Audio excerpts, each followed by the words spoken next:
আজকে আমি তোমাদের সাথে শেয়ার করছি আমার মর্নিং স্কিন কেয়ার রুটিন, যেটা ভীষণই সিম্পল। চলো তাড়াতাড়ি স্টার্ট করি।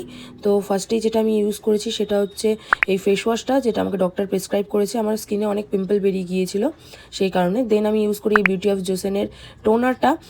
বেবি হওয়ার পর আমার স্কিনটা ভীষণই ডাল দেখাচ্ছিল, তো এই টোনারটা আস্তে আস্তে সেগুলো রিমুভ করে দিচ্ছে।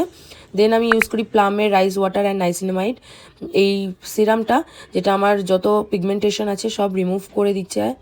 দেন আমি ইউজ করি ক্রসারেক্সের এই স্নেল মিউসিন, যেটা স্কিনটাকে অনেকটা হাইড্রেটিং করে। আর তারপর আমি ইউজ করি এই পন্সের ময়শ্চারাইজারটা। দেখো পুরোটাই শেষ হয়ে গিয়েছে, আর এটা স্কিনটাকে অনেকক্ষণ অবধি ময়েশ্চার রাখে। আমার যদিও অয়েলি স্কিন, দেখো স্কিনটা কতটা গ্লোয়িং করে দিয়েছে। এরপর আমি ইউজ করি অ্যাকোয়ালজিকার সানস্ক্রিন। এগেন এটা ভীষণই ভালো, আমার এটা ফার্স্ট বোতল, কিন্তু এর আগে আমি ওয়াটারমেলনটা নিয়েছিলাম, যেটা আমার 3টে বোতল শেষ হয়ে গিয়েছে। দেন আমি যদি বাইরে যাই সেই ক্ষেত্রে আমি ইউজ করি ডক্টর শেটসের সানস্ক্রিন করি। বাইরে গেলে ডাবল সানস্ক্রিন ইউজ করি। ডক্টর শেটসের সানস্ক্রিনটা আমি কতগুলো ইউজ করেছি আমি নিজেও জানি না। দেন আমি লিপ বাম ইউজ করি, আর আমি টিনটেন্ট লিপ বামটাই বেশি পছন্দ করি। আজকে আমি মামাআর্থেরটা ইউজ করলাম।